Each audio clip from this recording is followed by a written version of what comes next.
All right. Hey, everyone. It's Karen. I just wanted to take a minute and let you guys know, trying to practice my commitment to honoring my health. I've been a little sick this past couple of weeks and decided to just give myself some time to rest.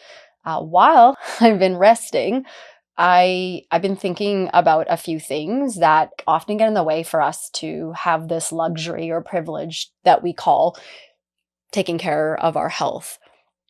So, first of all, I think that we are all in this work productivity world. We have this whole hustle culture. We have so much access and tools and things that allow us to work from home and keep going and, glorify this overworking thing. Sometimes it becomes our identity and it's all we have. And I also think, being a child of immigrants, I've seen my parents, my grandparents, my family members have no choice but to work and do the things they did. And, you kind of grow up with our moms who run the household, and it didn't matter if they were ill or not. They kept going and going and going. And we also see in a lot of our moms and our elders some chronic health issues, things that just weren't dealt with because it wasn't possible. And as we say, we're in the era of breaking barriers and being able to thank our parents for survival so we can be in this world of thriving. And so I just think it's important for us to take a minute. I'm thinking of anyone out there today that is in this boat where you're struggling with where's your line in the sand and when is enough and when do you need to give your body the rest that it deserves. If we look at stats, there's a lot out there, the World Health Organization, lots of different places that talk about longevity and this, again, overglorified 55 plus hours of work and really what that's doing for a lot of people with burnout, disability leave, not being able to get back to the place that maybe you were, mental fog, all sorts of things start to catch up when we're not. It's like having a car. And if you're not going to do an oil change regularly, your car is going to eventually stop on the side of the road. And you're going to have to figure out with a lot of money, tow truck, and all these other mechanical needs to fix your vehicle when a simple oil change would have been able to bounce back. And I think that's the whole point of taking rest as it's needed so that we can bounce back quicker. I just want to share a story, if I can, about this line in the sand. Years ago, when I used to work for an organization, I had a lot of pride in working all the time. I worked in mental health, and a particular story that sticks out is a story of how I realize I do not know my boundary and where my line of sand is and will keep on going.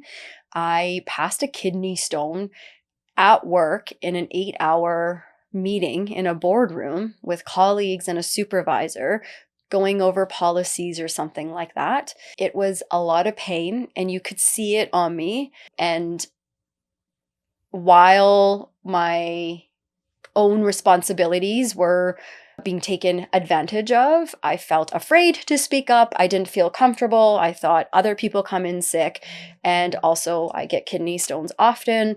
And so why not just be at work today? Would not be a good day. It was a mandatory kind of a meeting too. And I literally passed that kidney stone at work in the bathroom, clink, heard it go in, even pulled it out and looked at it.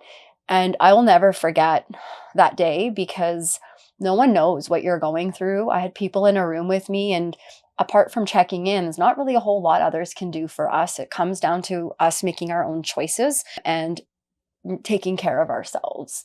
Part of sharing this story this past week was, I didn't want to go to that place because I'd committed to myself that I would be more intentional and mindful of my care, as well as I'm raising kids and I want my kids to grow up with good habits around how to take care of self first when it comes to our body and our minds. So when we listen to our bodies and our mind, we know that we recover faster. We know that we build some strength to set some boundaries. We can improve that mental clarity. There's also good reasons of why when we take the time to take care of ourselves, we can bounce faster so then things don't turn into chronic illnesses.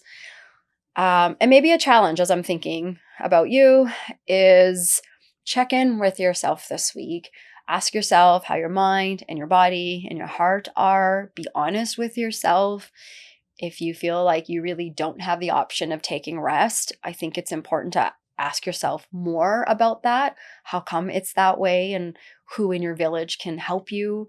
If we can't take care of ourselves, we can't do the thing that we love about our community, which is being a collective and taking care of others. We all feel honor in showing up for each other, and I want to be able to show up for you in the most healthy way possible. So let me know what comes up for you this week. Reach out if you want to make an episode about this. Happy to.